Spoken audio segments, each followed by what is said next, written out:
Hello, and welcome to the first episode of Library in a Nutshell.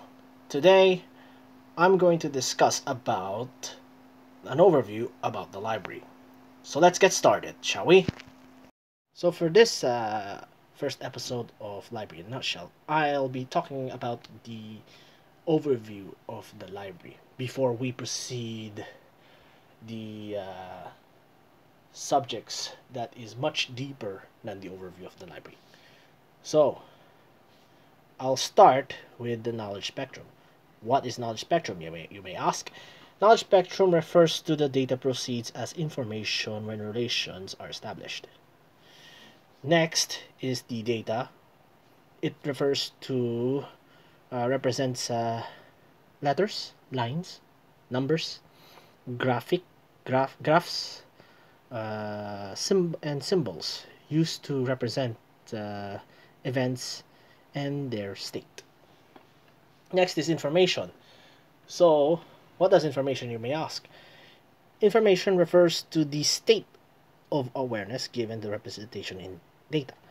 So as librarians, we have gone through library and information science.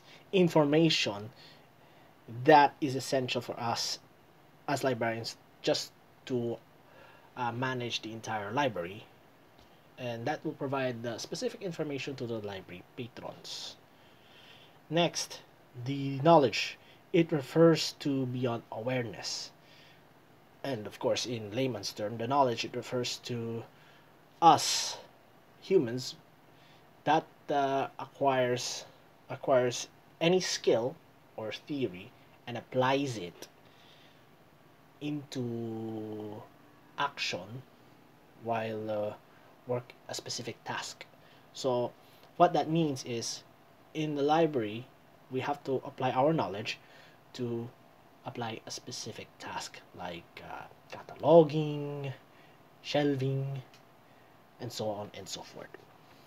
Next, wisdom refers to the application of knowledge as a human judgment.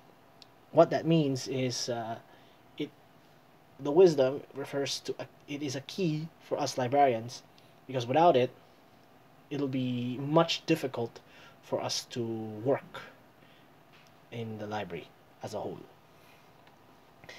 Next is the information infrastructure, refers to a set of interconnected structural elements. So what is information structure? Well, what is the information infrastructure, you may ask? Well, information infrastructure means it refers to a system of elements that make up the information as a whole. So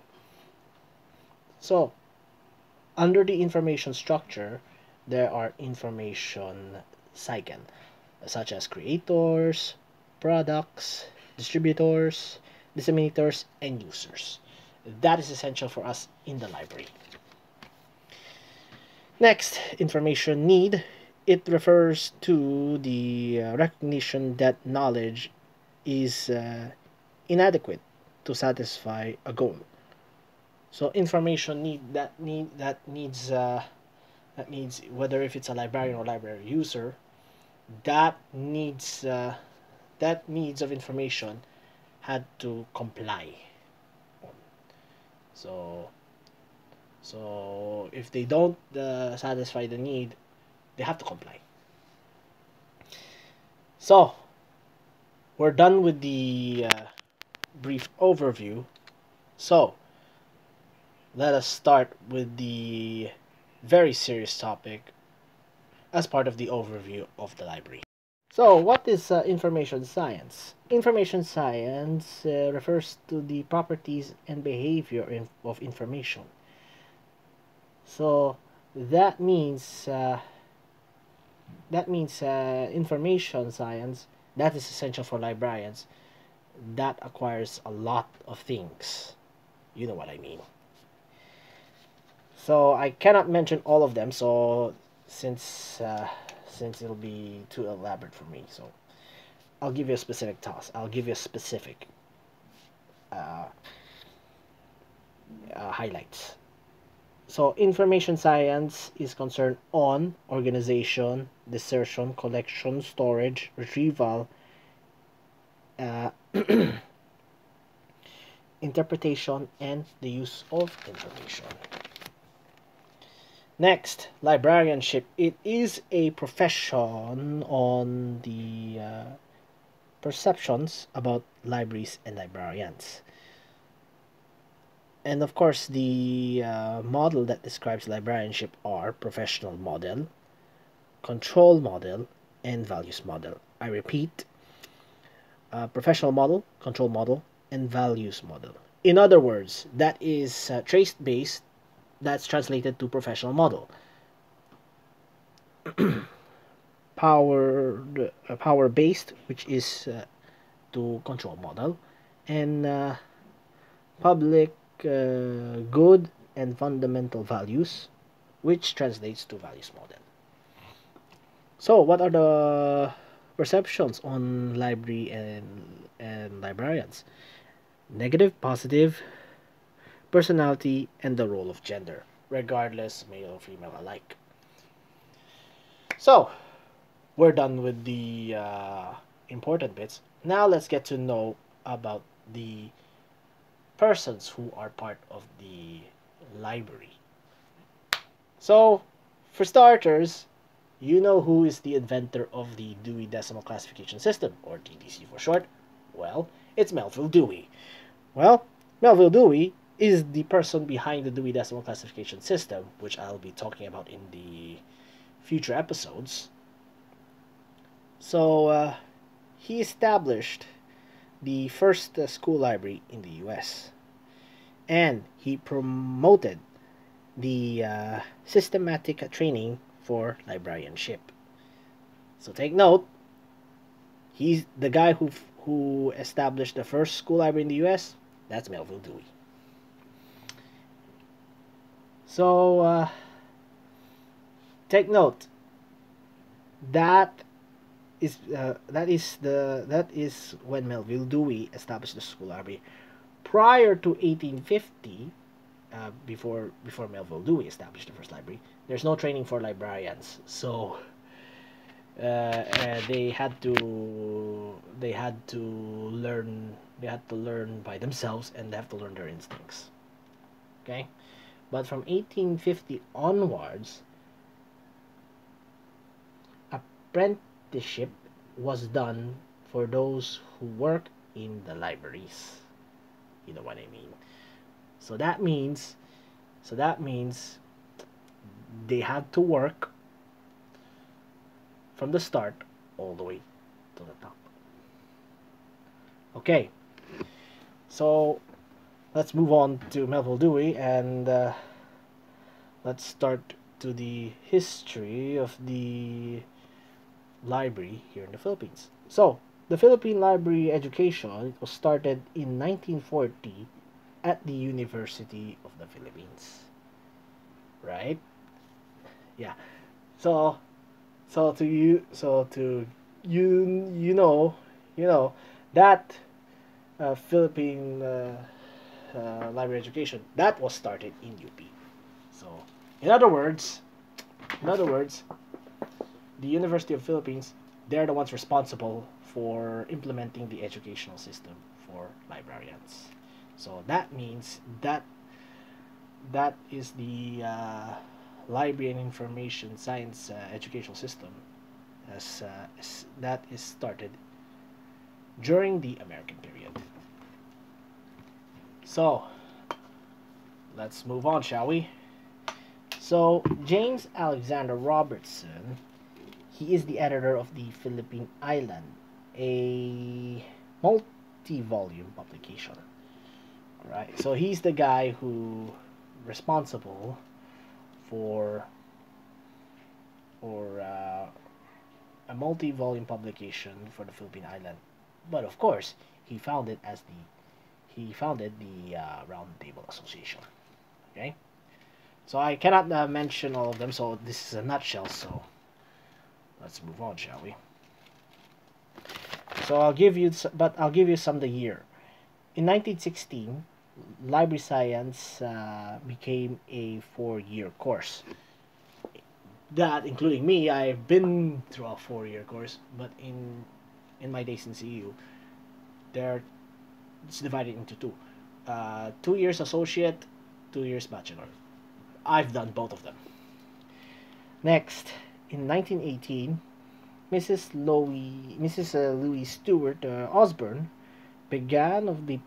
pro began of the professors in library science. Then, also in 1918 to 1923, 7 librarians were sent to the United States. So, 7 librarians from the Philippines, they sent to the United States for training. Next, in 1921, started to offer Bachelor of Education in Library and Science. So that is the start of the Library and Information Science we've known today. Next, in 1962, the master's degree of Library and Information Science has been commenced here in the Philippines. Then, in 1969, the Library Science degree is a 4-year course. And finally, in 2007, the SLIS was established. Okay, so now we're done with the brief history of the library as part of the overview. Let's start with the details that every librarian should know.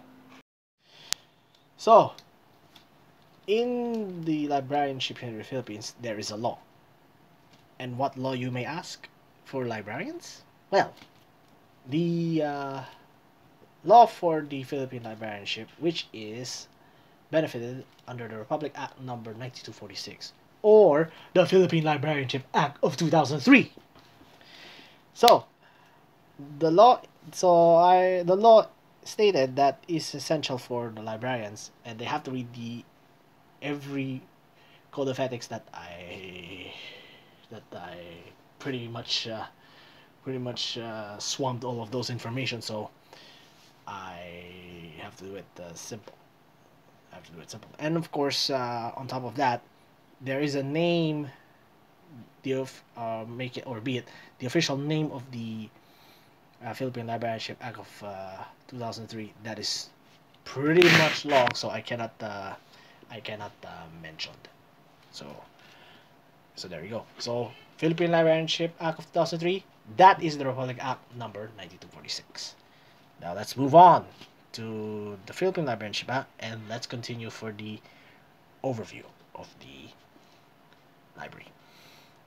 So representations, 5 laws of library science. Books are for use, every reader his book, every book its reader, save time for the reader, and library is a growing organism. So what are the 5 laws of library science? So, the person responsible is S.R. Ranganathan. He's an Indian national, also he's a librarian, responsible for the 5 laws of library science. And also, he developed the column classification system that is exclusive in India, because that is part of the minor classification system for librarians. Because the library classifications we know is Dewey Decimal Classification System and the Library of Congress classification.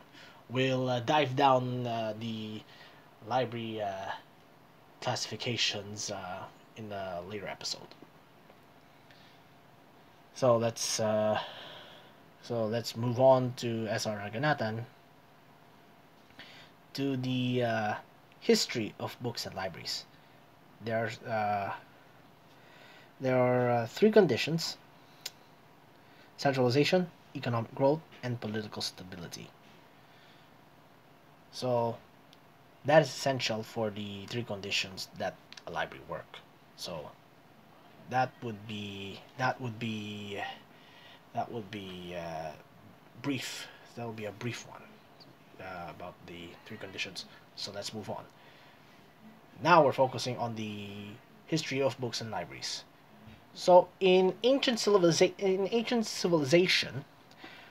uh, it all started with the clay tablets and cuneiform from the Sumerian civilization, and then the papyrus and hieroglyphic replaced the clay tablets and cuneiform by the Library of Alexandria by the Egyptians.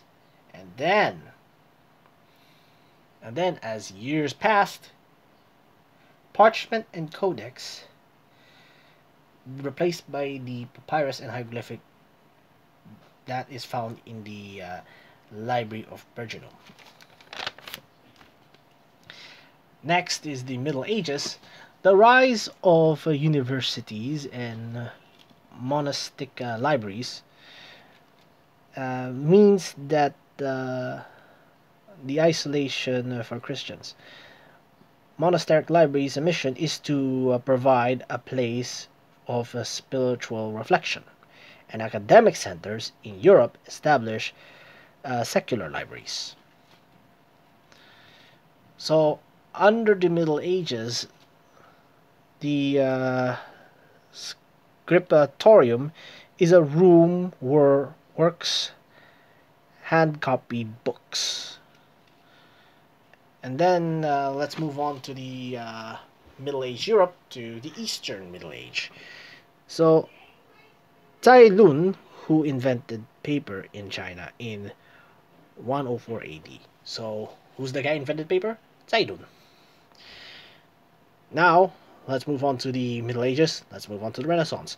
The Renaissance, it focuses on the aristocratic and the great private libraries were developed. And then, of course, invention include the printing press, invented by Johann Gutenberg, changes the way that books as the way we know today.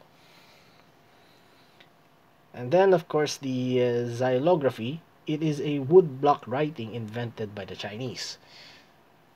That means it is actually calligraphy writing, but in a piece of wood that is etched on. Now let's move on to the Renaissance, to the modern period. College libraries were developed. Special libraries include agricultural libraries, law libraries. For example, San Beda College law library. Medical libraries, reading and art libraries were developed. Social libraries.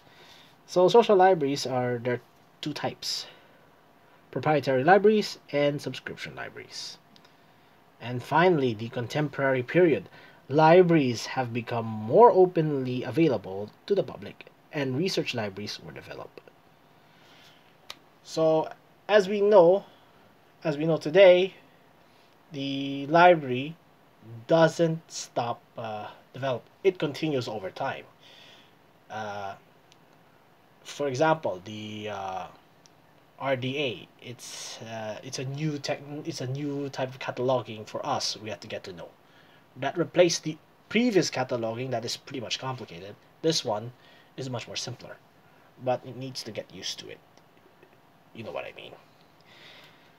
So, we're done with the history of books and library. Let's move on to the missions of the library. The missions of the library are maintaining a record archive, scholarship and research, personal statistics and public use, religious mission, and collected and humanistic mission. So now we're done with the history of books and library. Now let's move on to the history of the Philippine Library. So as I mentioned, the Philippine library history and the education of library science, it all started in the University of the Philippines way back in 1918. That's about over 100 years already. So, let's start. Mrs. Charles Greenleaf is the first librarian in American circulating library division. So she's one of many Americans to come here to the Philippines and establish the library system that we know today. Next, in 1928, the National Library established under the Presidential Decree of number 3447. Next is the Bureau of Public Library. It is under the Executive Order number 94. And then in 1964, just over a decade after World War II, the National Library was established under the Republic Act number 3873. And then the National Library of the Philippines, as we know today, it is under the Republic Act number 10087. So that is the history of the Philippine Library in a nutshell. So let's move on to the history of Philippine Library, and let's move on to the rest of it. So there are 4 types of libraries. 1, academic libraries. 2 is school library. 3 is special library. And 4 is public library. Okay. So the types of library we know is school library, academic library that is found in universities, and of course the special library, it is usually found in hospitals. Okay. And let's move on to the 4 types of library that I will be mentioning it in another episode. So the information library refers to the temperament of service of the SLMC. Then, of course, the archives refers to a collection of non-current materials where it is preserved. So one such example is newspapers, books written by famous people, and so on and so forth. So let's move. The archives, because I will be mentioning the archives in a later episode. Next is the preservation. It is the process of stopping the deteriorating material. Next is conservation. It is the process of stopping the deteriorating material, but also provide access copies. And restoration is the process of bringing back of the deteriorated material to its original state. So do not be confused with the preservation, conservation, restoration as part of the archives. I'll be mentioning it later episode. So preservation, it is basically a minor task.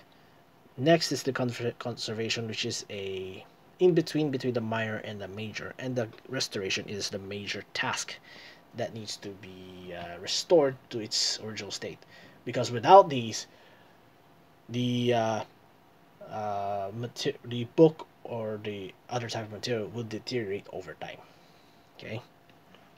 So as I mentioned, the Republic Act number 1946 is the Philippine Librarianship Act of 2003, and it has been approved on February 19, 2004. So, what does the Republic Act number 9246 covers? Well, I cannot mention all of them, but I'll mention the important highlights. The board exam for librarians, which I've gone through already. So, for starters, selection and acquisition, 15%. Cataloging, 20%. Reference is 20%. Organization is 20%. Indexing is 15%. And IT is 10%. So the main focus in taking the license exam for librarians is cataloging, reference, and organization. The least is the IT, because we had to get to know about the technology that is slowly integrating in the library system as a whole. Then next aside from the Republic Act number 9246, the Republic Act number 10912 is Continuing Professional Development Act, or CPD, which means every professional that has to be complied with the CPD, whether if it's a doctor, librarian, and so on and so forth, that has to comply with a certain number of points. But recently, the CPD Act has been revised, so all the fields of professional is 15 CPD points. You know what I mean? But there is a catch. First timers like me are exempted for the CPD points. So if you want to get to know about the CPD, go to their website, and you have to get to know about it. And then last but not the least is the Professional Regulation Commission Resolution number 1032, which is the implementing rules of regulations that is applied for all professional fields. So there you have it for my first episode of Library in a Nutshell. I'll see you in the next episode.